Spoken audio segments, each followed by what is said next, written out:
वारकरी संप्रदायातील थोर महात्मे व महाराष्ट्रातील विचारवंतांची दुर्मिळ कीर्तने, प्रवचने, व्याख्याने ऐकण्यासाठी सुरेश महाराज सूळ या यूट्यूब चॅनलला अवश्य सबस्क्राईब करून बेल आयकॉन दाबा.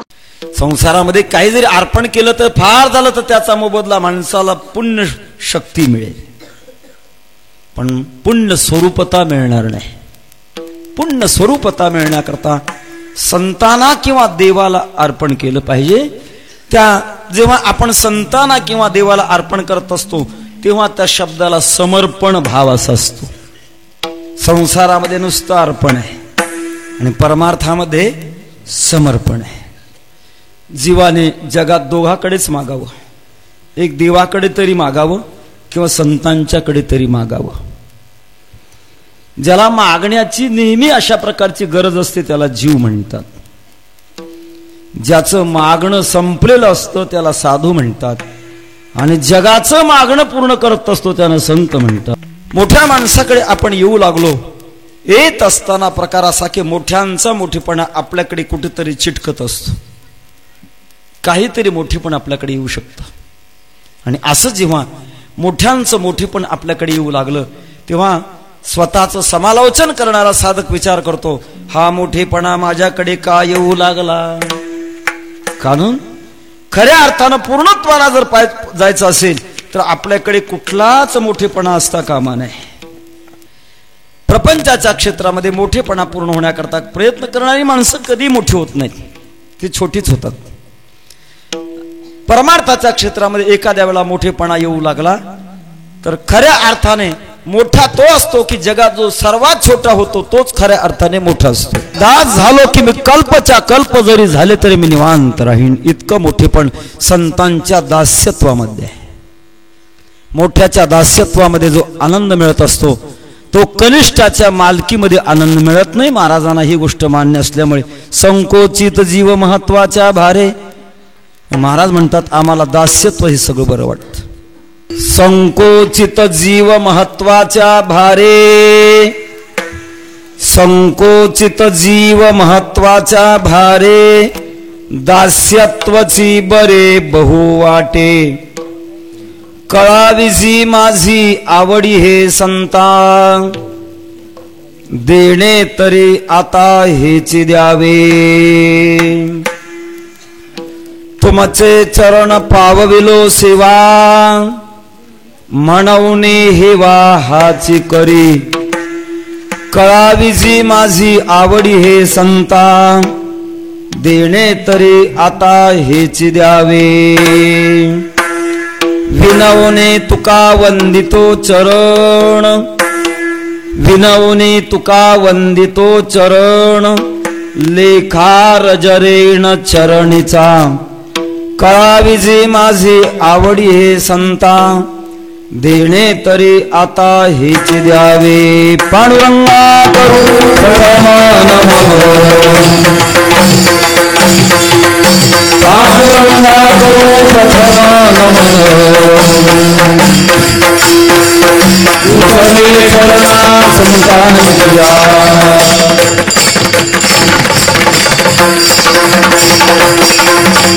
पंचा कृपादाने कथेचा विसारू, त्यांचा कृपादाने कथेचा विसारू, महादेव सुरोदास तुला,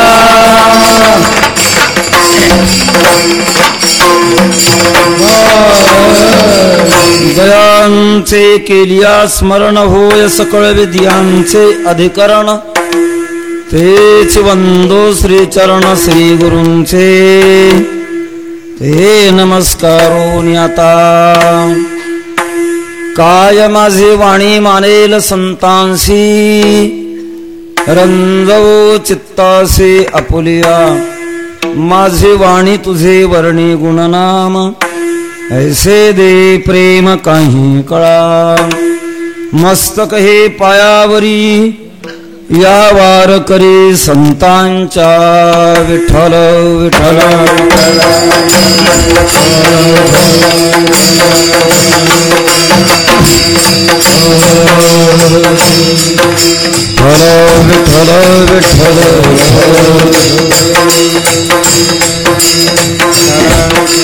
संकोचित जीव महत्वाच्या भारे, दास्यत्वाची बरे बहु वाटे. कळावी जी माझी आवडी हे संता, देणे तरी आता हेची द्यावे. संत हृदय सम्राट अनंत कृपा मूर्ती जगद्गुरु श्री तुकोबाराय अमृतमय पुण्य सलीला चंद्रभागेच्या पवित्र काठावर भगवान श्री पंढरीशाच्या चरण सानिध्यात आपण चिंतन सेवेकरता या ठिकाणी उपस्थित आहोत. चिंतन सेवेकरता जगद्गुरु तुकोबारायांचा मागणी करणारा, संतांच्याकडे आपलं मागणं मागवणारा हा अभंग आहे. प्रामुख्याने काल्याच्या अगोदरची चिंतन सेवा ही मागणीची चिंतन सेवा समजली जाते, जागराची चिंतन सेवा समजली जाते. जीवाने जगात दोघाकडेच मागावं, एक देवाकडे तरी मागावं किंवा संतांच्याकडे तरी मागावं. ज्याला मागण्याची नेहमी अशा प्रकारची गरज असते त्याला जीव म्हणतात. ज्याचं मागणं संपलेलं असतं त्याला साधू म्हणतात, आणि जगाचं मागणं पूर्ण करत असतो त्यानं संत म्हणतात. विठ्ठल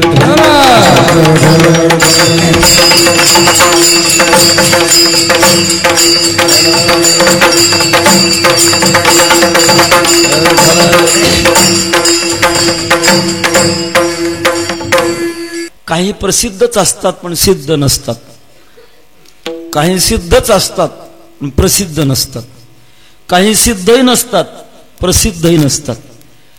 क्वचित असे असतात की ते प्रसिद्धही असतात आणि सिद्धही असतात. विठ्ठल विठ्ठल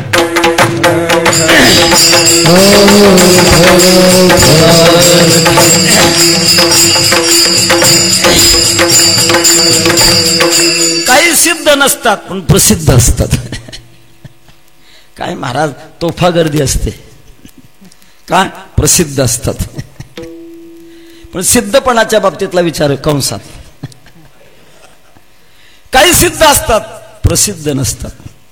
वेळी रे माझी दडे महिमे भेणे. आपला आनंद, स्वतःचा आत्मानंद लुटण्याकरता जगातने आपल्याला संबंधी सोय न धरावी, प्रसिद्धी व्हावी, होऊ नये.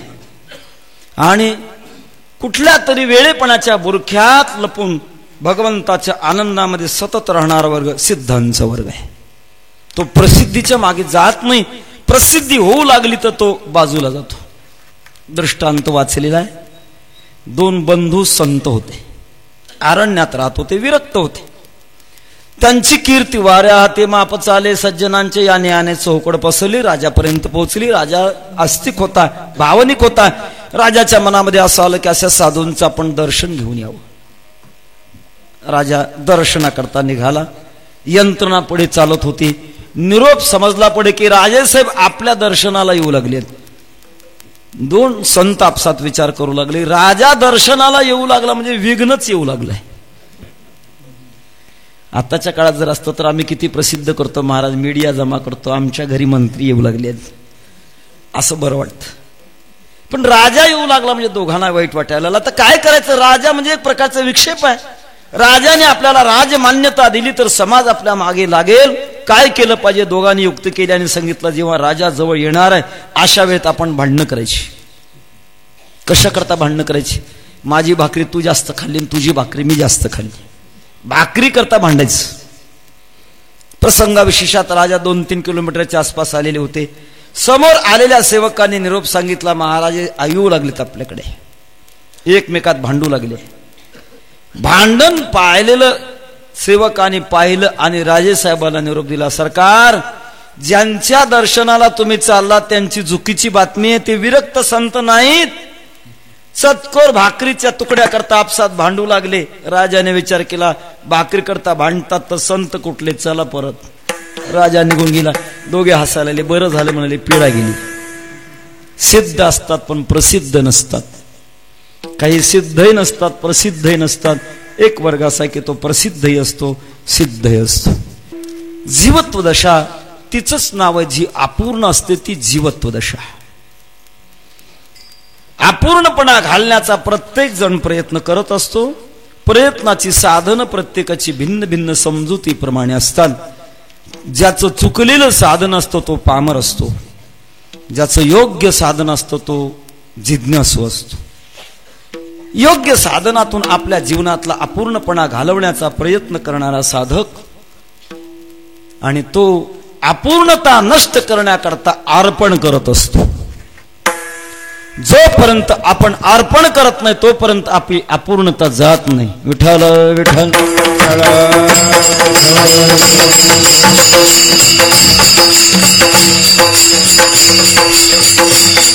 तपे विण दैवत विठ्ठला विण प्राप्त गुरुविण हित कोण सांगे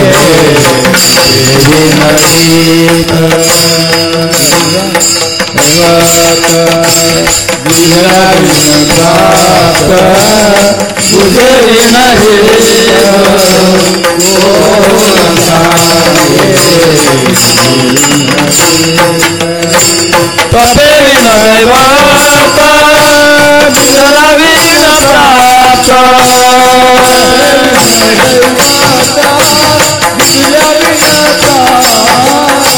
तपे विण दैवा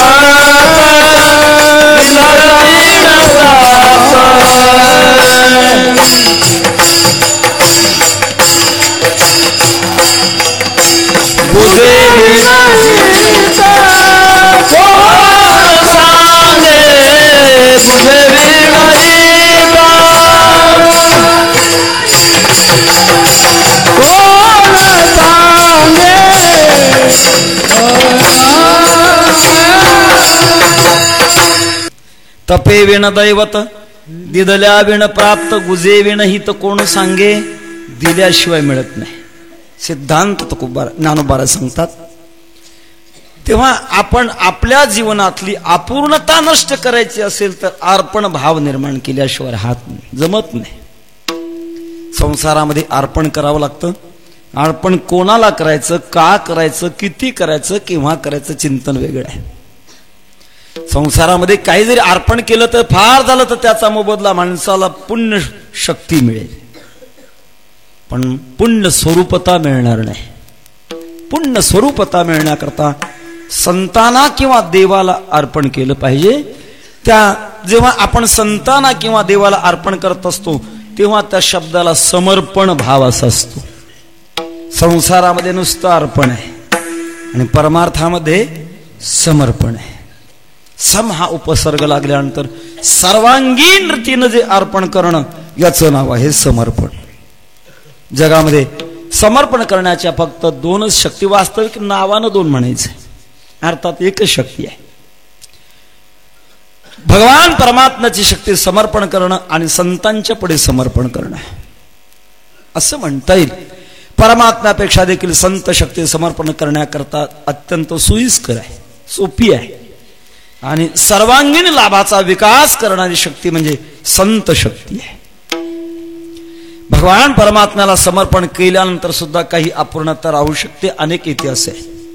नामदेव महाराज समर्पण पूर्ण भावनेने होते. जेव्हा दूध पाजू लागले आणि भगवान पांडुरंग परमात्मा दूध पीत नाही ते पाहिल्यानंतर सिर पछारे ना मारोत. केवढं समर्पण आहे. देवा, तुम्ही जर माझ्या हातचं दूध पीत नसाल तर लक्षात ठेवा धडक मारून प्राण देईल. केवढं समर्पण आहे. इतकं समर्पण असताना सुद्धा संतांच्या समर्पणाची बाकी शिल्लक राहिली.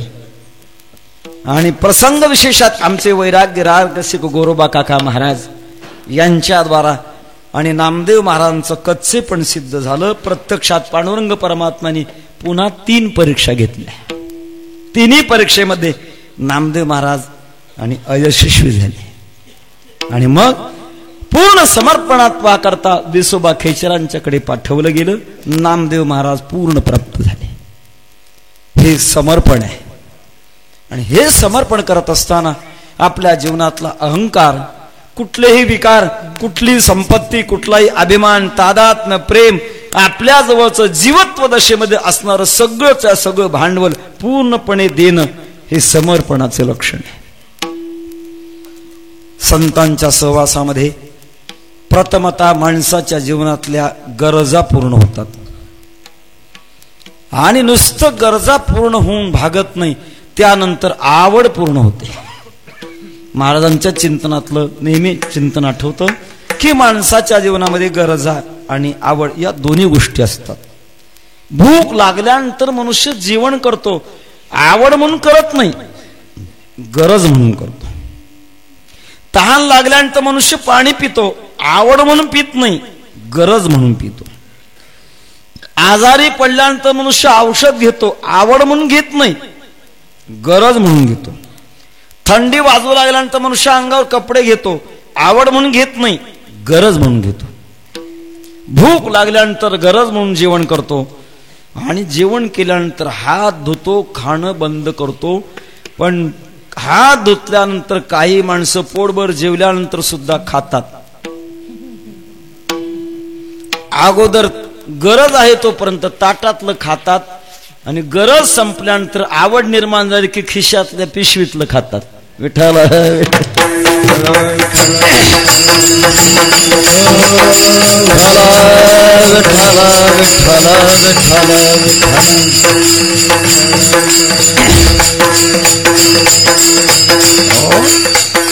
दुसऱ्या दृष्टिकोनातून आपल्याला सांगता येण्यासारखं की जीवाच्या पूर्णत्वाकरता गुरुच्या माध्यमातून जीवनाची अपूर्णता जाईल, पण आवड पूर्ण होण्याकरता मात्र संतांच्याकडे समर्पण होण्याची गरज आहे. जेव्हा मोठ्या माणसाकडे आपण येऊ लागलो, येत असताना प्रकार असा की मोठ्यांचा मोठेपणा आपल्याकडे कुठेतरी चिटकत असतो, काहीतरी मोठेपण आपल्याकडे येऊ शकतं. आणि असं जेव्हा मोठ्यांचं मोठेपण आपल्याकडे येऊ लागलं तेव्हा स्वतःचं समालोचन करणारा साधक विचार करतो, हा मोठेपणा माझ्याकडे का येऊ लागला? कारण खऱ्या अर्थानं पूर्णत्वाला जर जायचं असेल तर आपल्याकडे कुठलाच मोठेपणा असता कामा नये. काही वेळेला माणसाकडे मोठेपणा येतो, संसाराच्या काही साधनेतून माणसाच्याकडे मोठेपणा येतो. नवे नवे संसारामध्ये मोठेपणा करता काही माणसं आश्रय करतात. काही वेळेला माणूस मोठेपणा करता गुणाचा आश्रय करतो. काही वेळेला मोठेपणा प्राप्त होण्याकरता मनुष्य कलेचा आश्रय करतो. काही वेळेला मनुष्य मोठेपणा प्राप्त होण्याकरता ज्ञानाचा आश्रय करतो. अनेक गोष्टीची मनुष्य फेरफार करतो. मोठेपणा प्राप्त होण्याकरता पैशाचा आश्रय करतो. मोठेपणा प्राप्त होण्याकरता सत्तेचा आश्रय करतो. मोठेपणा प्राप्त होण्याकरता रिद्धिसिद्ध्यादिक सामर्थ्याचा आश्रय करतो. अनेक गोष्टीचा आश्रय करून आपल्या जीवनामध्ये मोठेपणा यावा असा अपेक्षा निर्माण करणारा मनुष्य, त्याचं ध्येय मोठेपणा असतं, समर्पण नसतं. आणि गंमत अशी आहे, असं महत्व वाढण्याकरता अनेक गोष्टी जरी जवळ जमा केल्या तरी माणसाचं आत्यंतिक मोठेपण कधी सिद्ध होत नसतं. सापेक्ष मोठेपण सिद्ध होणं वेगळं आणि आत्यंतिक मोठेपण सिद्ध होणं वेगळं. आत्यंतिक मोठेपण सिद्ध होणं याचा अर्थ असा की त्याच्या पलीकडे जगातला कोणताच मोठेपणा नसावा, अशा प्रकारचं आत्यंतिक मोठेपण सिद्ध होण्याकरता आणि जगातल्या कुठल्याही वस्तूने मनुष्य मोठे ठरत नसतो. केवढाही मोठा गुण मिळवला तरी गुणाला सापेक्षपणा आहे. त्याच्यापेक्षा मोठा गुणवान आला की याचं महत्व संपलं. तो मोठा राहतच नाही, तो छोटा होतो. किती मोठा कलावान असला तरी त्याच्यापेक्षा दुसरा सापेक्ष कलावान असला की पहिल्या कलावानाचा मोठेपणा कमी होतो. या अंगाने माणसाचं मोठेपण संपूर्ण सिद्ध होत नाही. ज्ञानाच्या बाबतीमध्ये सापेक्षपणा आहे. संपत्तीनं मोठेपणा जर सिद्ध होत असेल तर आपल्याला माहिती आहे, आपल्या देशातला इतिहास, जगाच्या श्रीमंताच्या यादीमध्ये हिंदुस्थानच्या काही श्रीमंताचं नाव लागलं. मग मोठेपणा पूर्ण व्हावा ना, पण झाला नाही. जर झाला असता तर भाऊ भाऊ कशाला भांडले असते. सगळ्यांना नाव आपोआपच पाठ आहे. सत्तेच्या क्षेत्रामध्ये किती मोठेपण जरी प्राप्त झालं तरी पूर्णता प्राप्त होत नाही. आयुष्याच्या शेवटच्या क्षणामध्ये सत्ता पिपासू माणसं असतात. त्याचं कारण आहे मोठेपण पूर्णत्वाला जात नाही. प्रपंचाच्या क्षेत्रामध्ये मोठेपणा पूर्ण होण्याकरता प्रयत्न करणारी माणसं कधी मोठी होत नाहीत, ती छोटीच होतात. परमार्थाच्या क्षेत्रामध्ये एखाद्या वेळा मोठेपणा येऊ लागला तर खऱ्या अर्थाने मोठा तो असतो की जगात जो सर्वात छोटा होतो तोच खऱ्या अर्थाने मोठा असतो. विठ्ठल विठ्ठल.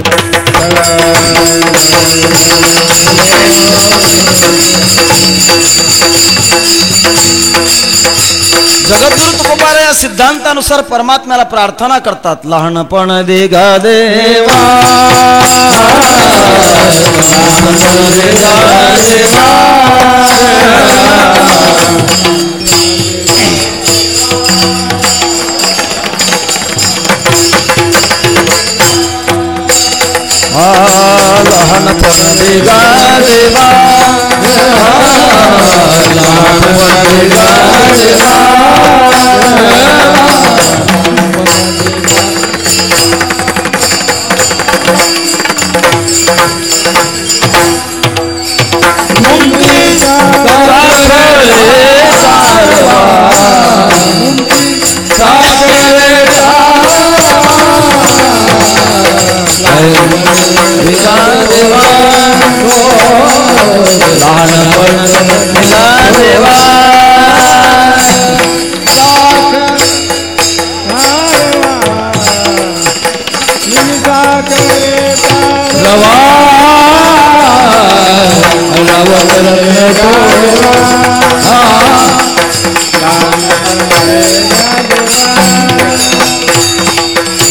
बाबाकडे बघावं लागतं.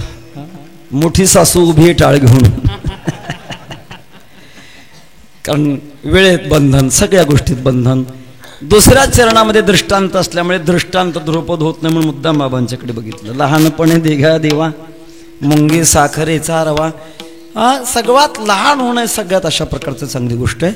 जो जगात सगळ्यात लहान होत असतो तोच खऱ्या अर्थाने जगामध्ये मोठा होत असतो, असं उलटं गणित आहे.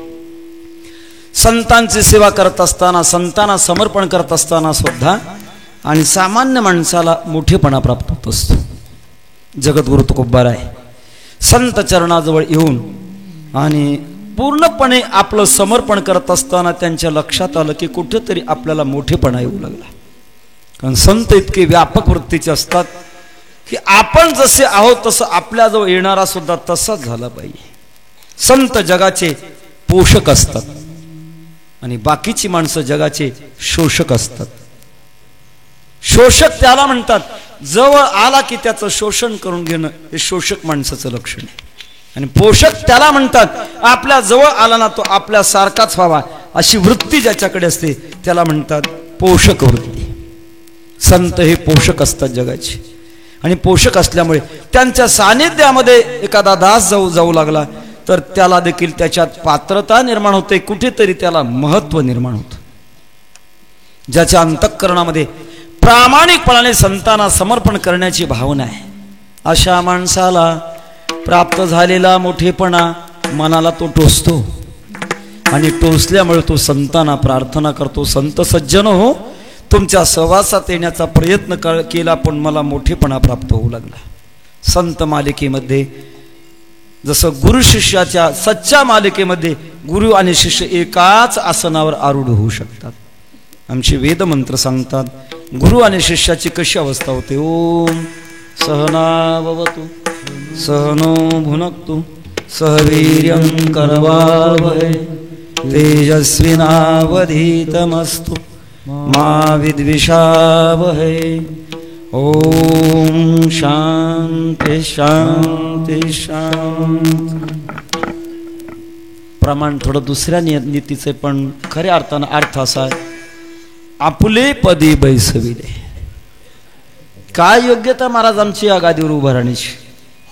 ज्या मठातला एक एक खडा ना खडा इथला वेदांत आणि भक्ती ज्ञान प्रगट करू शकतो, अशा इतक्या सुंदर या अधिष्ठानावर आमच्यासारख्या सर्वसामान्य माणसाने या गादीवर उभं राहावं. त्याचं एकच कारण आहे, हे संतांचं सामर्थ्य. कुठेतरी मोठेपणा येतो आणि मोठेपणा आला की माणसाची अधोगती होते. मोठेपणा पचवणं इतकं सोपं नाही. आपल्याला एक मोठा इतिहासातला प्रकार डोळ्यापुढे आणण्यासारखा आहे. भगवत पूज्यपाद शुकाचार्य हो, किती निर्मोही आणि ब्रह्मनिष्ठ वृत्तीमध्ये असताना आणि सहजासहजी त्या स्त्रियांच्या सहवासामध्ये त्यांना मोठेपणा मिळाला. हो, स्नान करणाऱ्या स्त्रियांनी सांगितलं, महाराज तुम्ही प्रश्न करता की माझा तरुणा मुलगा तुमच्या जवळून गेला आणि तुम्ही लाजला नाहीत आणि मी तुमच्या पंजोबासारखा असताना तुम्ही मला लाजता. जेव्हा व्यासाने प्रश्न केला आणि मग त्या महिलाने उत्तर दिलं, महाराज तुमच्या प्रश्नातच उत्तर आहे. तुमचे चिरंजीव इतके विधेयी अवस्थेला होते की आम्ही स्त्रिया आहोत, स्नान करतो हे देखील त्यांना भान नाही, इतक्या वृत्तीच्या पलीकडे गेलेले होते. म्हणून आम्हाला लज्जा वाटली नाही. तुम्हाला तळाव दिसतो, आम्ही महिला दिसतो, लाजलेले दिसतो, सगळं दिसतं. जिथं वृत्ती आहे, जिथं अभिमान आहे तिथं लाज आहे, आणि जिथं अभिमान नाही तिथं लाज नाही. एवढीच वाक्य मोठेपणाची ऐकली शुकाचार्य. इतिहास सांगतो, अभिमान लागे शुकाची पाठी, आणि अभिमानाचा परिणाम मोठं नुकसान झालं. मला हे सांगायचं आहे, ब्रह्मनिष्ठ पुरुषाला जर मोठेपणा प्राप्त झाला तर तो झेपता येत नाही, अवघड जातो. तर सर्वसामान्य माणसाची कथा काय, जगद्गुरु तुकोबारांना हा मोठेपणा समर्पण करत असताना नकोसा वाटला. म्हणून संत सज्जनांच्या पुढे महाराज मागणी करण्याकरता चिंतनाला निवडलेल्या अभंगाच्या पहिल्या चरणात संकोचित जीव महत्वाचा भारे, जीव संकोचित जीव महत्वाचा भारे,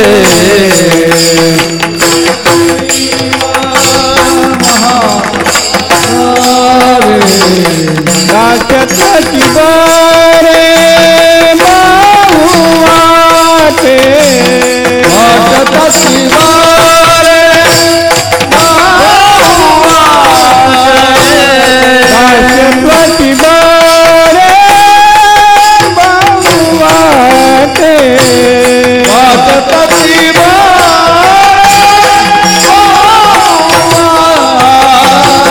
पळावी माझी आवडी हे संता, पळावीची माझी आवडी हे संता, आवडी हे संता, पळावीची माझी आवडी हे संता. संकोचित जीव महत्वाच्या भारे. महाराज प्रार्थना करतात, संत सज्जन हो, माझा जीव तुमच्याजवळ आल्यानंतर महत्व प्राप्त झाल्यामुळे तो संकुचित होतो, वृत्ती संकुचित होते. त्याचं कारण आहे, या महत्वाच्या भाराने होणारा अनिष्ट परिणाम समोर दिसतो. मोठेपणा, हा मोठेपणा वाटू लागला की समजावं आपण अधोगतीच्या मार्गाला चाललो. जगातला जेव्हा मोठेपणा प्राप्त होत असतो तेव्हा असं वाटायला पाहिजे की हा मोठेपणा आपल्या जीवनातलं विघ्न आहे. कारण भगवान परमात्म्याच्या महानंदाच्या दृष्टिकोनातून, दास्यत्वातून मिळणाऱ्या आनंदाच्या दृष्टिकोनातून हा कुठेतरी आपल्या जीवनाला झटकवणारा प्रकार आहे. महाराज म्हणतात, मला महत्वाचा भार वाटू लागला. भार कशाचा वाटत असतो? जे प्रतिकूल असतं त्याचा भार वाटतो, जे अनुकूल असतं त्याचा भार वाटत नाही. भार याचा सरळ सरळ मराठी शब्दाचा अर्थ वजन, पण अनुभवाच्या दृष्टिकोनातून मात्र त्याचं गणित बदलतं. जे माणसाला अनुकूल वाटतं, ज्याच्यात प्रेम असतं, त्याला वजन जरी असलं तरी माणसाला ते वजन वाटत नाही. आणि जे प्रतिकूल असतं, ज्याच्यात प्रेम नसतं, त्याला वजन जरी नसलं तरी ते अनुकूल वाटत नाही, ते भार वाटतं. बहुतेक खेड्यापाड्यामध्ये नामसप्ताह घडतात आणि नामसप्ताह करता सगळ्या गोष्टीची उपांग लागत असतात. वर्गणी लागते, पंक्ती लागतात, त्याच्याबरोबर अखंड हरिनाम सप्ताह असल्यामुळे आणि अखंड वीणा घेऊन प्रहारा करण्याची सुद्धा गरज असते. सप्ताहाच्या संयोजकांना हे लक्षात येत असतं. बाकी सगळ्या गोष्टी सहजासहजी उपलब्ध होतात, पण प्रहारा करणारे वीणेकरी लवकर उपलब्ध होत नाहीत. एखाद्या श्रीमंत माणसाला सांगितलं, तुम्ही ना 1 तासभर वीणा घेऊन प्रहारा करा, काही नाही, जसं येईल तसं येईल तसं बोल रामकृष्ण. रामकृष्ण हरी म्हणा आणि प्रहरा करा. तो म्हणतो हो ते प्रहार करणं आपल्याकडनं शक्य होत नाही. तो विणा आणि गळ्यामध्ये 1 तास घेऊन उभं राहायचं. काय वर्गणी मागायचे ती मागा, पण आपल्याला पहारा काही सांगू नका. वास्तविक पहारा करत असताना आमच्या विण्याचं वजन असून असून किती असणार आहे? 3-4 किलो वजन. 3-4 किलो वजनाचा विणा 1 तासभर खांद्यावर वागवण्याकरता नको वाटत, आणि 25 किलोचा नातू खांद्यावर दिवसभर वागवतो. त्याचं वजन होत नाही, त्याचा भार होत नाही, विण्याचा मात्र भार होतो. याचं कारण आहे त्याच्यात प्रेम नाही. ज्याच्यात प्रेम नाही त्याचा माणसाला भार होत असतो, आणि ज्याच्यात प्रेम आहे ते किती जरी वजनदार असलं तरी त्याचा भार होत नाही. विठ्ठल विठ्ठल.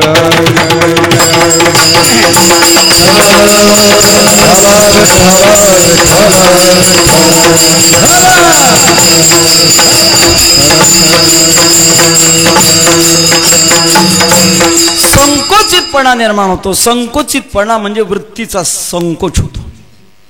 वृत्तीचा विकास होण्याची गरज आहे. जेव्हा वृत्तीचा संकोच होत असतो तेव्हा मनुष्य चंचलत्वाकडे जातो, आणि चंचलत्वाकडे गेलेला माणसाला दुःख भोगावं लागतं. वृत्तीचा जेव्हा विकास होईल तेव्हा मर्यादा संपत असतात. मर्यादा संपल्यानंतर चंचलता राहत नाही, आणि चंचलता गेल्यानंतर आनंदाला कमतरता नाही. सिद्धांताच्या मापातलं गणित अशा पद्धतीनं असतं. पण संकुचितता ही दुःखाची जननी आहे, आणि जीवनाचा विकास ही आनंदाची जननी. मन हे निश्चळ झाले के ठाई, मन हे निश्चळ झाले के ठाई, मन हे निश्चळ झाले के ठाई.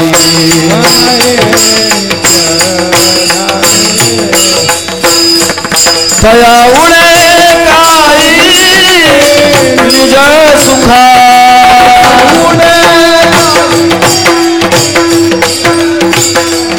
तया उणे काही निज सुखा.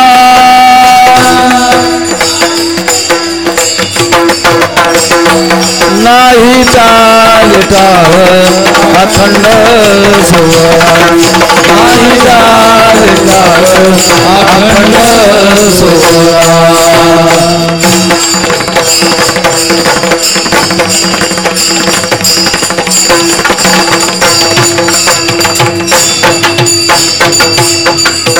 जगद्गुरु तुकोबारायांची दूरदृष्टी, आणि दूरदृष्टी असल्यामुळे सर्व महत्वाच्या प्रलोभनाला तुकोबाराय भुलत नाहीत. त्या प्रलोभनापासून वृत्ती आपली बाजूला नेतात, आणि कथेकरी महाराजांच्या समोर येऊन बसायचे. बरं बसेनात का? कथेचं मंगलाचरण आणि बाबाच्या झोपेचं मंगलाचरण बरोबरच. कथेची आरती आणि बाबाच्या झोपेची आरती बरोबरच. 1 दिवस झालं, 2 दिवस झालं, 3 दिवस झाले, कथा काही रंगेच ना. वक्ता तो वक्ता नव्हे, श्रोते नवीन. जवळचे श्रोते जर झोपा घेऊ लागले किंवा जांभळ्या देऊ लागले तर कीर्तनकाराचा मुडदाच पडला.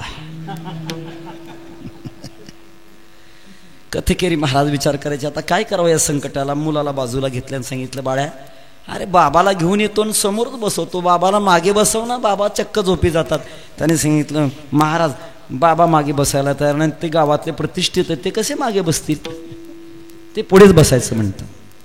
कथेकरी बुवाने उपाय काढला आणि सांगितलं, एक कर, उद्या बाबांना पुढे आणून बसवल्यानंतर एक काठी देतो, त्या काठीनं सारखं डवचायचं, अजिबात झोपी जाऊ द्यायचं नाही.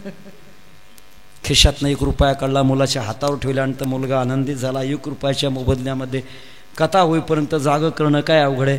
दुसऱ्या दिवशी बाबा आणून बसवल्यानंतर त्याने काठीनं कथा होईपर्यंत सारखं डवचू डवचू बाबाला अजिबात झोपी जाऊ दिलं नाही. कथा चांगली रंगली, महाराजांना आनंद झाला, प्रयोग यशस्वी झाला. त्याच्या दुसऱ्या दिवशी जेव्हा मुलाने बाबांना समोर आणून बसवलं, बाबा चक्क झोपी गेले. कथेचा रंगच पडला. महाराजांना वाटलं आता आपण पुन्हा सूचना केली पाहिजे. मुलाला बाजूला घेतलं आणि सांगितलं, बाळ्या काल तुला बाबाला जागं ठेवण्याकरता 1 रुपया दिला होता आणि आज चक्क झोपी जाऊ दिलंस, काय भानगड आहे. त्याने सांगितलं, महाराज असं झालं, घरून निघत असताना बाबांनी म्हणाले, मी कथेमध्ये गेल्यानंतर अजिबात मला जागं करायचं नाही, तुला 2 रुपये देतो. आता तुमचा 1 रुपया कोणीकडे आणि त्यांचे 2 रुपये कोणीकडे. माणसं प्रलोभनाला बळी पडतात. महाराज म्हणतात आम्ही प्रलोभनाला बळी पडत नाही. केवढंही महत्व असू द्या, त्या महत्वाचा भार आम्हाला होतो. संत सज्जनांना समर्पण करत असताना आम्हाला कोणतं मोठेपण प्राप्त नको. किती आम्हाला सर्वसामान्यपणा पाहिजे. दास्यत्व ते बरे बहुवाटे, आम्हाला त्यांचं दास होणं हे सगळ्यात बरं वाटतं. भगवंताला प्रार्थना करताना तुकोबारा प्रार्थना करतात, मज दास करी त्यांचा संत दासाच्या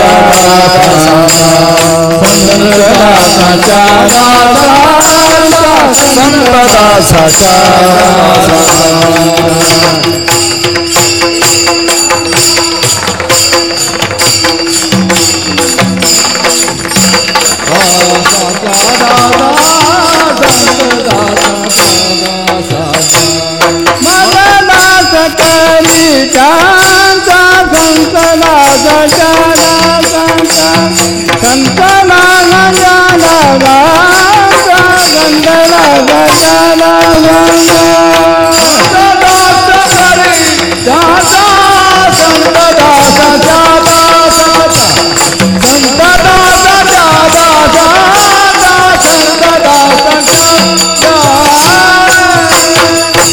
असा का दास झालो की मी कल्पच्या कल्प जरी झाले तरी मी निवांत राहीन. इतकं मोठेपण संतांच्या दास्यत्वामध्ये आहे.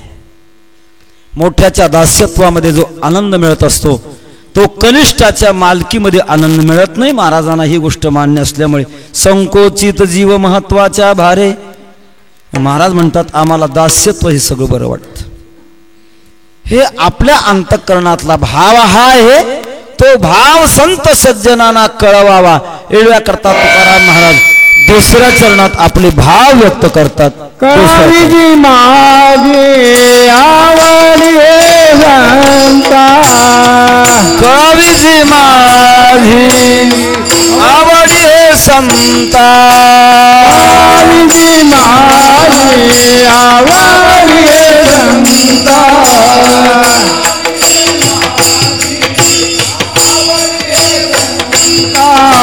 बेने तरी आता हेटी द्यावे, हेटी द्यावे, बेने तरी आता हेटी द्यावे, हेटी द्यावे, बेने तरी आता हेटी द्यावे, हेटी द्यावे.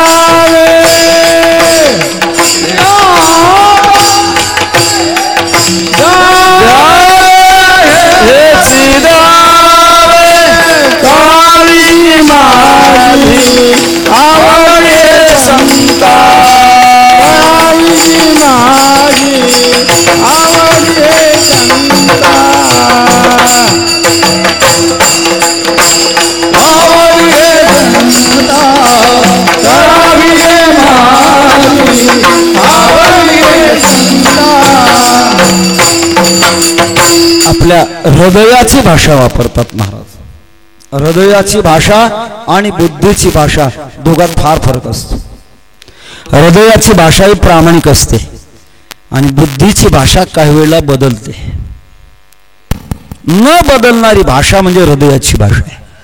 जेव्हा संत सज्जना पुढे आल्यानंतर इंद्रियांना प्राधान्य नाही, मनाला प्राधान्य नाही, बुद्धीला प्राधान्य नाही, आपल्या हृदयाला प्राधान्य.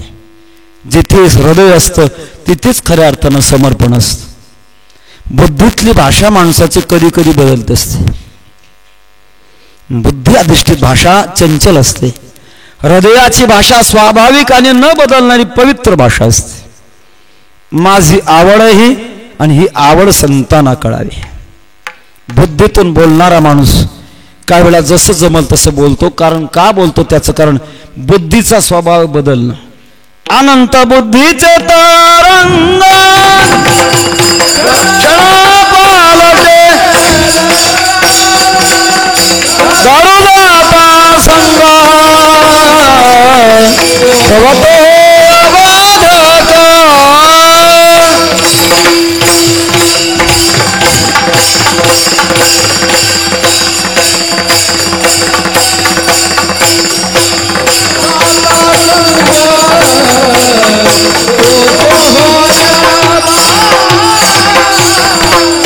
चंचल बुद्धी जेव्हा होत असेल तेव्हा माणसाची भाषा टिकत नसते.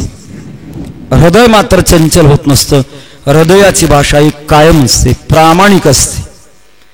बुद्धीची भाषा काही वेळा दांभिक असू शकते, बदलणारी असू शकते, पण हृदयाची भाषा मात्र कधी बदलत नाही. एक छोटीशी गंमत सांगेल. भगवान परमात्मा जेव्हा प्रपंचामध्ये जीवाला जन्म घालतो आणि घातल्यानंतर मात्र कोणाच्या जीवनात काहीतरी कमी, कोणाच्या जीवनात काहीतरी उणीव ठेवतच असतो. जसं पूर्वीच्या काळात आई आपल्या मुलाला काजळ घालत असताना त्याच्या गालावर गालबोट लावायची. त्याला अजूनही शब्दप्रयोग आहे, गालबोट. गालबोट का म्हणतात? गालावर चिटकवलेलं काळं काजळाचं बोट आई चिटकवते. जर विचारला पण आईला, तुम्ही या बाळाची सख्खी आई असताना सुद्धा इतकं चांगलं त्याला सजवलं आणि पुन्हा मग गालावर बोट का लावता? तिचा दृष्टिकोन असतो, न कळत माझ्या बाळाला कोणाची दृष्ट लागू नये. तसं परमात्मा प्रत्येकाच्या संसारामध्ये काहीतरी गालबोट ठेवतात. कोणाचं बायकोचं जमतच नाही गालबोट, कोणाचं मुलाचं जमतच नाही गालबोट, कोणाचा मुलगा शिकतच नाही गालबोट. सगळी गालबोट कीर्तनकाराने सांगण्याच्या भानगडीत पडू नये. फक्त बाबासारख्यानं ही गालबोट कळायचीच नाहीत. काही ना काहीतरी कुठेतरी गालबोट असतं. एकाच्या श्रीमंत सदन जीवनामध्ये गालबोट असं होतं की संततीच नव्हती. वाट पाहिली, संतती झाली नाही हे लक्षात आलं आणि लक्षात आल्यानंतर त्याने सुधारणा केली.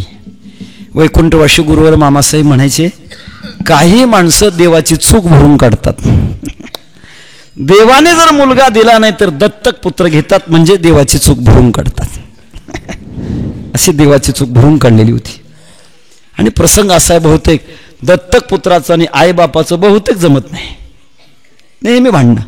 त्याच पद्धतीप्रमाणे या कुटुंबातला नेहमी भांडणं चालली. आणि योगायोगाने तो दत्तक घेणारा पिता जो परलोकवासी झाला होता आणि घरामध्ये आई आणि हा मुलगा दोघेच, पण कधी जमायचं नाही. दोघांची नेहमी खटके उडायची, भांडणं उडायची. एकदा अशी काही भांडणं झाली. आईनं सांगितलं, बाळ्या आता माझ्या घरात राहायचं नाही, तुला हाकलून देणार, अजिबात तुझा माझा संबंध नाही. मुलाने सांगितलं, आई मला तू दत्तक घेतलंस आणि आता हाकलून देतेस? नाही, आता तुला चालत नाही, तू घरचं बाहेर जा. जाताना त्याने सांगितलं, आई जाईन, पण कोर्टामध्ये दावा लावून पूर्ण घराचा मालक होऊनच येईन. कसा येतेस ते बघते. तो गेला आणि कोर्टामध्ये दावा लावला. दावा लावून त्याच्या वकिलाने, आजीबाईच्या वकिलाने जसं प्रकरण चालवायचं तसं प्रकरण चालवलं. आजीची साक्ष घेण्याकरता पिंजऱ्यामध्ये आजीबाईला कोंडलं आणि कोंडल्यानंतर दत्तकाच्या वकिलाने मोठ्या कौशल्याने बोलायला सुरुवात केली. आजीबाई, काय भाग्यवान आहात, केवढ्या चांगल्या कुळात जन्मालात, केवळ शील तुमचं चांगलं, किती देवाने श्रीमंती, काय भाग्य, काय मागचं पुण्य केलं होतं कुणास ठाऊक. वकिलाने विचार केला, जोपर्यंत आजी बुद्धीच्या लेवलला आहे तोपर्यंत खरी बोलणारच नाही. हिला आपण हृदयात उतरलो पाहिजे, हिला भावनेत आणलं पाहिजे. भावनेत आणल्याशिवाय खरी बोलणार नाही. बोलता बोलता जिकडून तिकडून स्तुती करून चांगलं बिलबिल केलं तिला. आणि बिलबिल केल्यानंतर शेवटी पुन्हा विचारलं, आजीबाई एवढी देवाने संपत्तीच दिली, तुम्हाला देवानं काय त्याचं घोडं मारलं होतं कोणास ठाऊक, एखादा मुलबाळ द्यायला पाहिजे होतं पण दिलं नाही, कायची चूक देवाची. पण आम्हाला असं वाटतं एवढी संपत्ती आहे, एवढी संपत्ती सांभाळण्याकरता एखादा तरी तुम्ही दत्तक पुत्र घ्यायला पाहिजे की नाही. म्हातारी बुद्धीतून हृदयात आलेली होती, भावनेत आलेली होती. तिनं सांगितलं, बाबा पहिला घेतला होता म्हणून त्यानं काय केलं म्हणून आता दुसरं घ्यायला सांगता. त्याचा अर्थ असा, दत्तक गळ्यात पडला. हृदयाची भाषा आहे. मला वाटतं अलीकडे काही गुन्हेगार माणसाचं सत्य बाहेर पाडण्याकरता एक विशिष्ट चाचणी आहे. त्या चाचणीचं नाव आहे नार्को चाचणी. आणि नार्को चाचणी घेत असताना कोणतीही गोष्ट लपवता येत नाही असं म्हणतात. हृदयात मनुष्य कधी लपवू शकत नसतो. हृदय जेव्हा प्रगट केलं जातं तेव्हा त्याची भाषा वेगळी असते. आणि या भाषेचा आग्रह तुकोबाराय म्हणत सांगतात, कळावी जी माझी आवडी हे संता, हे महाराज माझ्या अंतःकरणातली आवड तुम्हाला कळावी. हो, बोलण्यानं आवड कळते, यात पुन्हा खुलासा करायचं काय कारण आहे? खुलासा करण्याचं कारण असं, काय वेळा बोलत असताना बोलणाऱ्याचा हेतू वेगळा असू शकतो आणि हेतू वेगळा असल्यानंतर पुन्हा खुलासा करण्याची गरज असते. एक प्रसंग सांगतो.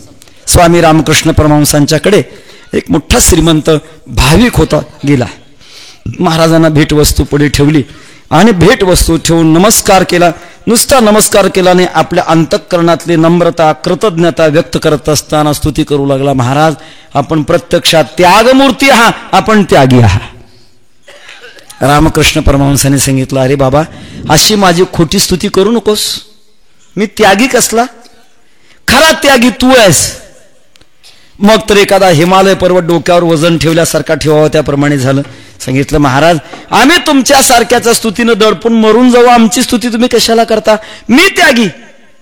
रामकृष्ण परमहंसांनी सांगितलं, मी बोलतो ते खरं आहे, तू त्यागी आहेस आणि मी भोगी आहे. काय महाराज, कसं पटेल आम्हाला? तुम्ही भोगी? हो, खरा भोगी आहे. एवढा अनंत स्वरूप असणारा विश्वाकार नव्हे विश्वातीत परमात्मा, या विश्वातीत परमात्म्याचा आनंद भोगण्याचं काम माझ्याकडे, मी खरा भोगी आहे. आणि त्या परमात्म्याचा तू आनंद अजिबात भोगत नाहीस म्हणून तू त्यागी आहेस. विठ्ठल विठ्ठल विठ्ठल विठ्ठल.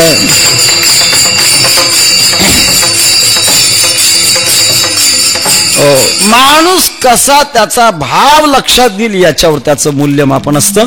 तुकोबारा त्याच्याकरता म्हणतात, देव हे संत सज्जन हो, माझ्या अंतःकरणातले भाव तुम्हाला कळावेत. कळावी जी माझी आवडी हे संता, देणे तरी आता हेच द्यावे. तुम्हाला द्यायचं का? मला मागायचं तेवढं एवढंच मागायचंय. तुमचं दास्यत्व मला मागायचंय, तुमच्याकडे लीन व्हायचंय. तुमचा जो आनंद आहे तो आनंद भोगण्याकरता मी जर लीन झालो नाही आणि मी जर माझ्या ठिकाणी महत्व प्राप्त झालं तर त्या आनंदाला मी परका बनेन. त्याच्याकरता कळावी जी माझी आवडी हे संता, देणे तरी आता हेच द्यावे. महाराज थोडेसे नम्रतेतूनच बोलतात. तुम्हाला द्यावं वाटतं का? त्याचा अर्थ देणं हा संतांचा स्वभाव असतो. संत जगाला देतच राहत असतात. घातला दुकान देती आली असे दान, संत उदार उदार भरले अनंत भांडार. संतांना एकच माहिती असतं की जगाला द्यावं. या संतांचे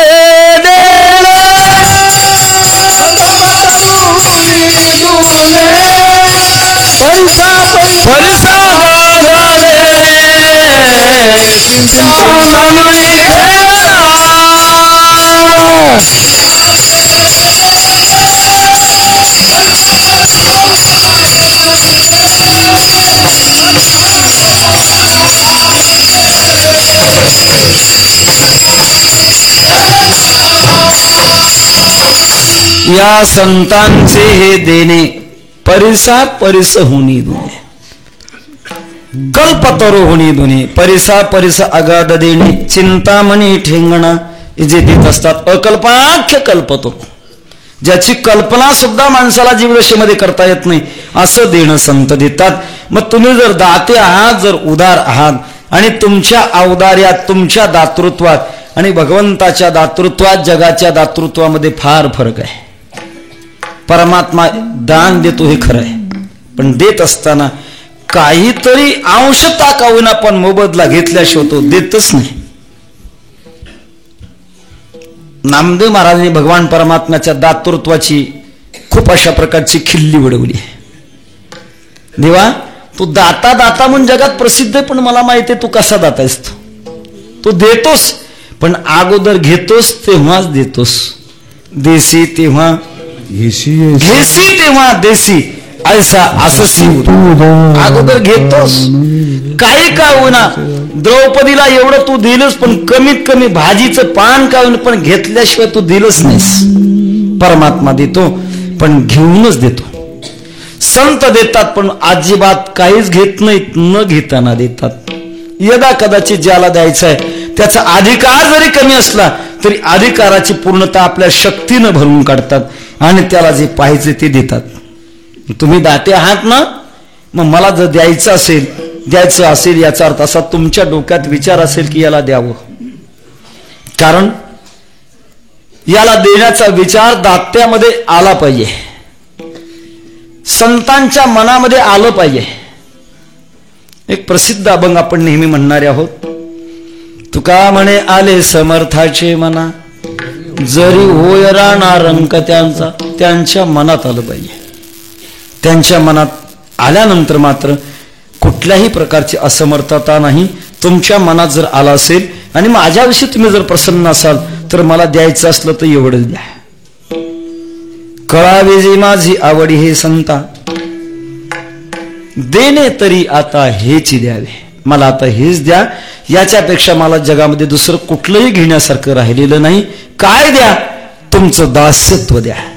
मला तुम्ही अंगीकारा आणि तुम्ही मला माझं म्हणा.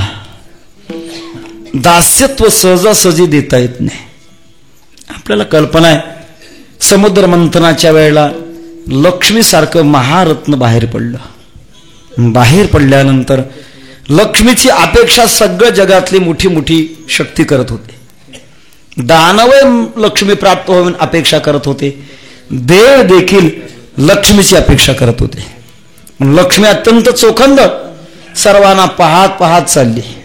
कोणात कोणते दोष, कोणात कोणते दोष, कोणात कोणते दोष, दोष पाहत पाहत पुढे चालली. देवता पाहिले, देव पाहिले, चंद्रासारखा अत्यंत तेज संपन्न अशा प्रकारचा देव पाहिला. पण लक्षात आलं, चंद्र जरी तेज संपन्न आहे पण त्यातला रोग झालाय, टीबी झालाय, क्षयरोग झाला. काय असा टीबी झालेला थोडाच पती चांगला असतो. प्रत्येकाचे दोष पाहत पाहत इंद्र पाहिला. इंद्राच्या अंगाला सगळी भगस पडलेली होती. चंद्र काळा झालेला होता. असे सगळ्या देवता ओलांडत ओलांडत लक्ष्मी साहेब भगवान शंकराच्या जवळ येऊन थांबल्या. पाहता तो केवढा मोठा आनंद. कर्पूर गौरम करुणावतारम, सुंदर स्वरूप पाहिल्यानंतर अंतःकरणात आकर्षण निर्माण झालं. थांबल्या पण विचार करता करता सगळं पाहिलं. काही लक्षात आलं, यांच्यात जो बरोबर संसार करायचा पण एक मोठं दोष आहे, हे राहतात कुठं? स्मशानात. यांची संगती कोणाची? भूताची आणि वेताळाची. गळ्यात वासुकी सर्प, नररुंडाच्या माळा, अंगाला चिता भस्म, आणि सगळ्यात मोठा दोष अगोदरची एक डोक्यावर बसली, गंगा. मग काय करायचं? भगवान शंकराला डावललं आणि विष्णू परमात्मा शेष पयंकावर झोपलेले होते. इतर देवता लक्ष्मी आईसाहेबांची अपेक्षा करत होत्या पण भगवान विष्णू मात्र अपेक्षा करत नव्हते. वैकुंठवासी परमपूज्य गुरुवरे महाराज म्हणायचे, शहाणा व्यापारी गिरायकाच्या मागे लागत नसतो. त्याला माहित असतं गिरायक माझ्याकडेच येणार आहे. भगवान विष्णू परमात्म्याची अपेक्षा नव्हत्या. आईसाहेब गेल्या आणि संपूर्ण सर्वांगीण अवस्था पाहिल्यानंतर, षडगुण ऐश्वर संपन्न भगवंताचे पाहिल्यानंतर लक्ष्मी साहेबांनी हात जोडले, प्रार्थना करू लागल्या, मला दास करून घ्या, आपली सेवा द्या. भगवान विष्णू परमात्म्याने पाठ फिरवली. पुन्हा पुढे गेल्या, पुन्हा पाठ फिरवली, पुन्हा पुढे गेला, पुन्हा पाठ फिरवली. एखाद्याचा भाव वाढला म्हणजे किती वाढेल काही सांगता येत नाही.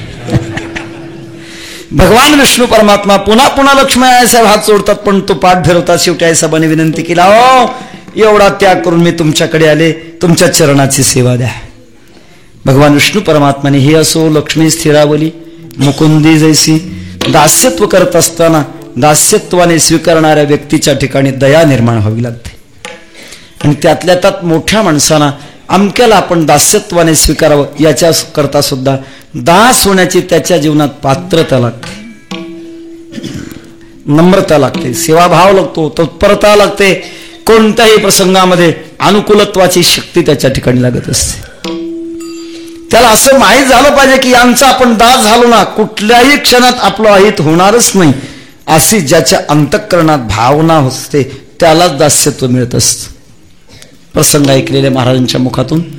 समर्थ रामदास स्वामी महाराजांचे काही शिष्य होते, त्याच्यापैकी कल्याण नावाचे एक शिष्य होते. रामदास स्वामींचं अत्यंत प्रेम कल्याण स्वामीवर होतं. पण बाकीच्या शिष्यमंडळींना असं वाटायचं की स्वामी आपल्यावर प्रेम न करताना आणि कल्याण स्वामीवरच एवढं का बरं प्रेम करतात. सर्वांना कल्याण स्वामीचा अधिकार कळण्याकरता समर्थ रामदास स्वामी महाराजांनी एके दिवशी आपल्या पायाला असं फडकं बांधलेलं होतं आणि गळू आलं, ठसठसत आहे अशा प्रकारचं मोठं ओरडत अशा प्रकारचं पडलेले होते. शिष्यमंडळीने यायचं, विचारायचं, महाराज तुम्हाला काही दुखतंय का, बरं वाटत नाही का? हो रे बाबा पायाला गळू आलंय. मग त्याला काय उपचार नाही, फक्त जो कोणी स्वतः आपल्या दाताने फोडील त्यालाच मी ते फोडू देणार आहे. शिष्याने यावं ते बघावं निघून जावं, यावं बघावं निघून जावं. कोणाची छाती होईना स्वतःच्या दाताने ते गळू फोडायचं. शेवटी कल्याण स्वामी आले आणि आल्यानंतर कल्याण स्वामीला देखील सांगितलं, अरे बाबा माझ्या पायाला गळू झालेलं आहे आणि ते फोडण्याची गरज आहे, पण एक अट आहे, जो स्वतःच्या तोंडातल्या दाताने फोडू शकतो त्यानेच ते फोडावं, तरच माझं गळू बरं होणार आहे.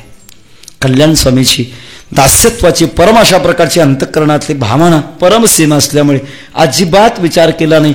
लागलीच तोंड लावणं आणि आलेलं ते गळू फोडलं. खऱ्या अर्थानं गळून होतं, फडक्यात बांधलेला एक आंबा होता. का सांगितले त्याचं कारण आहे, दास्यत्वाचा अधिकार काय असतो हे मालकाला समजत असतो. म्हणून महाराज म्हणतात, माझ्या भावना आहेत त्या तुम्हाला कळाव्यात आणि कळाल्यानंतर माझा जर अधिकार असेल तर तुम्ही मला तुमचं दास्य करून घ्या. विठोबा रखुमाई जय जय रखुमाई जय जय रखुमाई जय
जय रखुमाई जय जय रखुमाई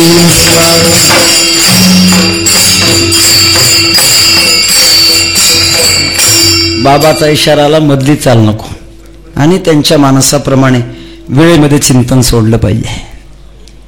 मी नेहमी गंमत म्हणून सांगत असतो, आमच्याकडे एक शिक्षक आहेत, शाळेत जाताना ते कधी 11 वाजता जातात, कधी 11:30 वाजता जातात, कधी 12:30 1 वाजता सुद्धा जातात. परत येत असताना बरोबर 5:05 येतात, 6 मिनिट लागू देत नाही. गुरुजी तुम्ही जाताना कधी जाता, पण येताना मात्र बिनचूक येता, काय भानगड आहे? त्यांनी सांगितलं त्याचा प्रकार असा आहे, आमच्या शाळेतली वेळ आहे 10 ते 5. मला काही सुरुवात सांभाळली जात नाही, कमीत कमी सरकारचा नियम सांभाळावा म्हणून शेवटची वेळ मात्र मी सांभाळतो. तसं बाबा मी शेवटची वेळ सांभाळणार आहे. विठाला विठाल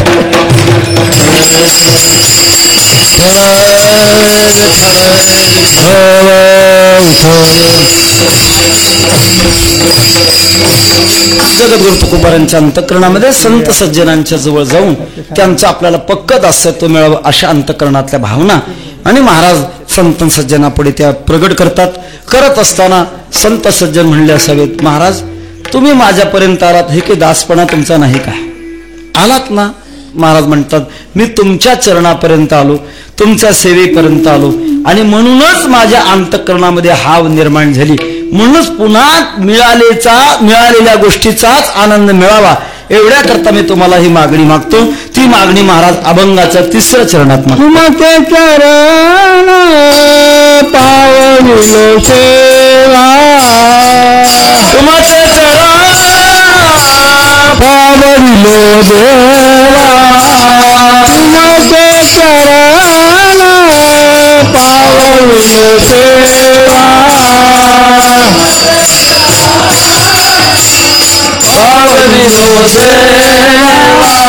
मनवोनी हेवा हाती करी, मनवोनी हेवा हाती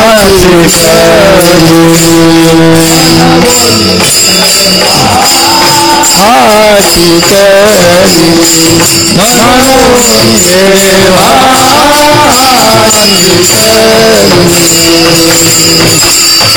तुमचे चरण पावविलो सेवा. तुम्ही माझ्यावर कृपा केली ही गळी पुस्तक आहे. कारण आतापर्यंत मी सेवेमध्ये आहो तो तुमच्या कृपेनेच आहो. संत सज्जनाची कृपा असेल तरच संत सज्जनाची सेवा करता येते, नसता सेवा करता येणार नाही. कुठेतरी माणसाच्या जीवनामध्ये एक वेगळेपण येण्याकरता या भयानक अशा प्रकारच्या मृत्यू स्वरूप असणाऱ्या मृत्यू लोकांमध्ये आणि संत सज्जनांच्या पळे जायचं आणि त्यांची सेवा करण्याकरता त्यांचीच कृपा असण्याची गरज आहे. सुदैवाने देगलूरकर घराण्यामध्ये प्रत्यक्षात प्रगट झालेलं चैतन्य महाराज यांच्या काय कुठलं ऋण आहे कोणास ठाऊक, माझ्यात इतकी पात्रता नसताना सुद्धा आणि महाराजांच्या पुण्यस्मरणाची सेवा माझ्याकडे महाराज देतात आणि देत असताना योगायोगाने यावर्षी कुठेतरी महाराजांची कृपा असेल महाराजांची सेवा करण्याकरता आणि पुन्हा आयुष्य मिळालं. विठ्ठल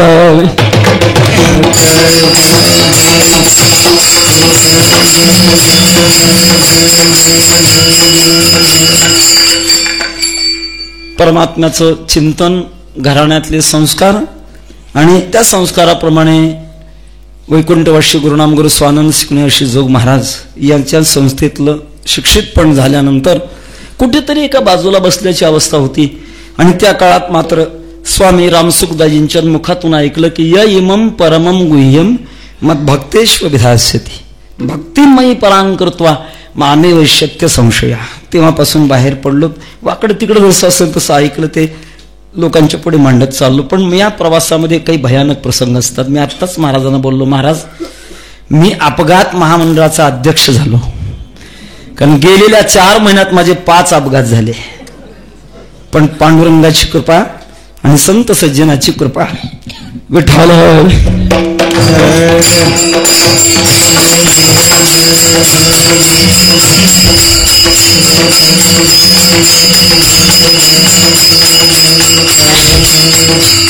तुमचे चरण पावविलो सेवा. संतांच्या कृपेने ही सेवा मिळू शकली आणि त्याच्यापर्यंत झालो, प्राप्त झालो. पण माझ्या अंतःकरणामध्ये मात्र याच्यापेक्षा दुसरं काहीही नाही. तुमची सेवा घडावी अशा प्रकारचा अंतःकरणातला हेवा आहे. हेवा त्याला म्हणतात जे मागे प्राप्त झालंय, अनेकांना प्राप्त झालं. त्याच्यामध्ये विशेष अशा प्रकारचं संत सज्जनाची सेवा घडावी आणि हा हेवा असल्यामुळे तुम्हाला माझी आवड कळावी जी माझी आवड हे संत. याच्यापेक्षा कोणता आनंद आहे या भक्ती क्षेत्रामध्ये. आणि मिळालेलं जीवन आपलं अपूर्ण जरी असलं तर या अपूर्ण जीवनामध्ये मोठ्या मोठ्या संतांच्या भेटीगाठी होतात. त्यांच्या दृष्टीच्या पुढे येण्याचं भाग्य प्राप्त होतं. कोणाला असं भाग्य प्राप्त होईल? संत सज्जनांनी आपल्याकडे बघावं आणि आपण त्यांच्या दृष्टीचे विषय बनावेत. याच्यासारखं मोठं भाग्य कोणते? त्यांनी आपल्याला बोलावं याच्यापेक्षा मोठं भाग्य कोणते? कोण हा भाग्याचा? ऐसी असी बोले वाचा. असं भाग्य कोणाच्या पदरामध्ये, ज्या भाग्यामध्ये जगातल्या सगळ्या भाग्याचं समर्पण ज्याच्यामध्ये होऊ शकतं, असं परमभाग्य ज्यांच्यामुळे घडत असतं. असाच मोठा हेवा, हीच मोठी अंतःकरणातली प्रबळ भावना आहे. जगद्गुरु तुकोबार आहे. संत सज्जनांच्या पुढे अति नम्रतेनं मागण्याची हृदयाची भाषा अभंगाच्या शेवटच्या चरणात प्रगट. विनवनी तुका वंदितो चरण, विनवनी तुका वंदितो चरण, तुका वंदितो चरण, विनवनी तुका वंदितो चरण, विनवनी तुका वंदितो चरण, विनवनी तुका वंदितो चरण, तुका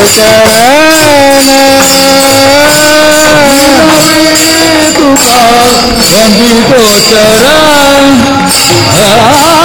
विनवनी तुका वंदितो चरण, लेखा राजन चरणीचा, लेखा राजन चरणीचा,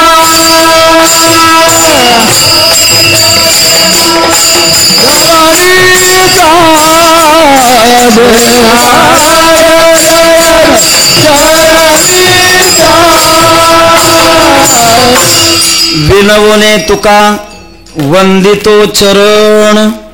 महाराज म्हणतात, हे संत सज्जनो, तुमची मी विनंती करतो. विनंती करण्यात अंतःकरणातला जो इच्छेचा प्रवाह आहे, मागण्याचा प्रवाह आहे, तो प्रवाह अत्यंत अनुसूत आहे. त्याच्यात कुठे अशा प्रकारची शंका नाही. हे दर्शन विनवितो या म्हणण्यातून होत असत. वंदितो चरण, नमस्कार करणं आणि विनंती करून नमस्कार करणं याच्यात फरक आहे. काही वेळा नमस्कार केला जातो पण तो देखोवेखी केला जातो. काही नमस्कार असतो तो आगतिक म्हणून केला जातो. आगतिक म्हणजे केल्याशिवाय भागतच नाही म्हणून नमस्कार. खेड्यातल्या लोकांना अनुभव असतो. एखादी अशी गल्ली असावी, बोळ असावं आणि समोरून येणारा मनुष्य अत्यंत दुष्ट प्रवृत्तीचा असावा. गावातला तो दादा असावा आणि गावात राहायचं आहे म्हणून आलेल्या माणसाला तो नमस्कार करतो. आणि शास्त्र सुद्धा सांगतो, जरूर करा. दुर्जनम प्रथमम वंदे. आगतिकत्वाचा नमस्कार आहे. काही नमस्कारामध्ये प्रत्युपकाराच्या भावना असतात. समान स्थितीचे पाहुणे आणि एकमेकाच्या समोर येतात, पण एकमेकाला नमस्कार न करताना जेव्हा पडी जातात, एखादा मनुष्य विचारतो, का हो तुमचे पाहुणे आले, भेटले, तुम्ही नमस्कार केला नाही? तो म्हणतो, केला असतात, त्याने केला नाही म्हणून मी केला नाही. नमस्काराच्या भावना वेगळ्या आहे. आणि तिसरा प्रकार आहे जो आपल्या पुढे येणाऱ्या माणसाला श्रेष्ठ समजतो आणि श्रेष्ठ समजून त्यांना नमस्कार करतो. या नमस्कार करण्यामध्ये अतिश्रेष्ठत्वाची मर्यादा म्हणजे विनंती करून. करोने विनवणी पायी ठेवितो माथा, परिसावे विनंती माझी पंढरीनाथा. जसं भगवंताला नमस्कार करत असताना तुकोबारा म्हणतात, देवा तुमची विनंती करतो. विनंती करण्यामध्ये चित्त एकाग्र बनणं आणि अंतःकरणातल्या नम्रतेचा परमोत्कर्ष साधन हे विनंती करण्यामुळे साधल्यामुळे महाराज म्हणतात, विनवणी तुका वंदितो चरण. संत सज्जन हो, विनंती करतो, तुमच्या चरणाला वंदन करतो. लेखा रजरेण चरणीचा. मी तुमच्या चरणाचा एक रज आहे, कण आहे, असं तुम्ही मला मोजा. लेखा म्हणजे मोजा. संत एवढं विश्वाचं मापन करतात, मूल्यमापन करतात, भगवंताला मोजतात महाराज. ज्यांच्याकडे अशी ताकद आहे, जो कुठल्याही मापात येत नाही त्याला मापात आणण्याची ताकद संतांच्याकडे आहे. आणि ते मापात आणत असताना भक्तीच्या मापानं आम्ही मोजतो म्हणतात. मनवाच्या तीत तुझे हे स्वरूप, म्हणून माप भक्ती केली. भक्तीची या मापे मोजितो अनंत, इतराने तत्वता न मोजली. बाकीच्यानं तो मोजला जात नाही, पण आम्ही मात्र त्याला मोजतो. गंमत अशी आहे, काही काही माणसं अशी असतात की त्यांना मोजण्याची कला असते. फार जुना दृष्टांत वाचलेला आहे. एका राजाने दुसऱ्या राजाकडे त्याच्या बुद्धीचं कौशल्य पाहण्याकरता एक हत्ती पाठवला आणि सांगितलं, या हत्तीचं वजन किती आहे तेवढं नेमकं तुम्ही सांगा. आता अलीकडच्या काळातले जे मोठे मोठे वजनदार काटे ज्याला म्हणतात धर्मकाटा, 50-50 टनाचे धर्मकाटे. पूर्वीच्या काळात तेवढे प्रगत काळ नव्हता. मग कसं वजन करणार? राजा बुद्धिमान. मोठा तलाव होता आणि तलावामध्ये हत्ती उभं राहील एवढी अशा प्रकारची नाव बनवली. त्या नावेमध्ये हत्तीला चढवलं गेलं आणि चढवून ती नाव पाण्यात सोडली. सोडल्यानंतर अगोदर मोकळी नाव, तिची पाण्याची रेषा, आणि हत्तीमध्ये घातल्यानंतर ती नाव खाली दबली, तिची पाण्याची रेषा. दोन्हीचं खुणा केल्या, ज्याला मार्किंग म्हणतात, त्या दोन्हीच्या मार्किंग केल्या. आणि पुन्हा हत्ती उतरवला. उतरवल्यानंतर त्याच्यात अशी वजनं टाकली. हत्ती असताना जितकी नाव बुडली तितके वजन टाकले आणि सांगितलं, या हत्तीचं वजन इतकं इतकं आहे. ज्यांना वजन करण्याची, माप करण्याची योग्यता आहे ते वेगळ्या वेगळ्या प्रयोगाने माप करत असतात.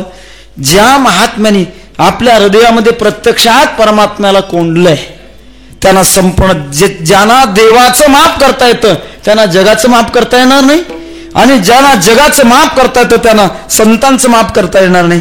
महाराज म्हणतात अत्यंत नम्रतेनं, मला माफ करा, माझं माप असं करा. रजरेण चरणीचा. तुमच्या चरणाचा एक कण आहे आणि तो चरणाचा कण आपल्या चरणापासून जाऊ देऊ नका. तुमचं दास्यत्व माझ्या जीवनामध्ये घडावं हीच अंतःकरणातली भावना आहे. कुठल्याही प्रकारचं महत्व मला प्राप्त होऊ नये अशा नम्रतेतून संतांच्या दास्यत्वातून आपल्या जीवनाची पूर्णता करणारे जगद्गुरु तुकोबाराय या छोट्याशा अभंगामध्ये संत सज्जनांना प्रार्थना करतात. ज्या संत सज्जनांना प्रार्थना करतात त्या संत सज्जनाचे प्रातिनिधिकत्वाने आणि स्वरूप असणारे वारकरी संप्रदायातले विश्वमाऊली ज्ञानोबाराय जगद्गुरु तुकोबाराय यांच्याकडे प्रार्थना करण्याकरता आपली प्रार्थना रुजू होण्याकरता आपण देखील त्यांच्या नामाचं चिंतन करण्याची गरज आहे. ज्ञानेश्वर माऊली ज्ञानराज माऊली जय जय ज्ञानेश्वर माऊली ज्ञानराज माऊली जय जय ज्ञानेश्वर माऊली ज्ञानराज माऊली जय जय ज्ञानेश्वर माऊली ज्ञानराज माऊली जय जय ज्ञानेश्वर माऊली ज्ञानराज माऊली जय जय ज्ञानेश्वर माऊली ज्ञानराज माऊली बोला पुंडलिक वरदे श्री ज्ञानदेव ज्ञानेश्वर माऊली ज्ञानराज माऊली जय जय ज्ञानेश्वर माऊली ज्ञानराज माऊली ज्ञानेश्वर माऊली ज्ञानराज माऊली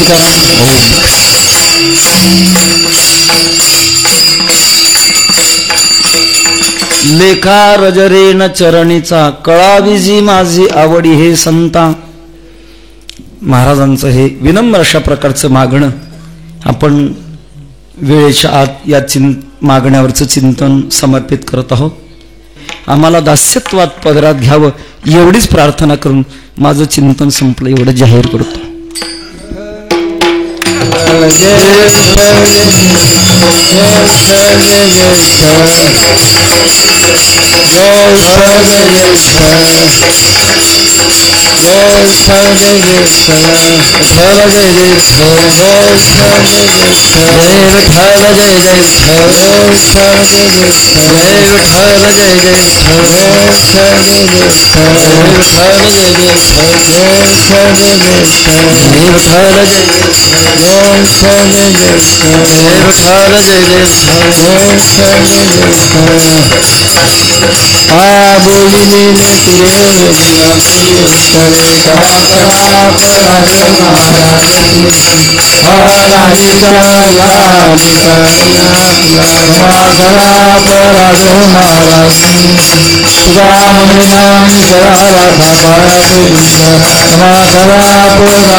नामामणी त्या सर्व कल्याण मागणीते गती आहे ऋषी आहे पांडुरंगा या संता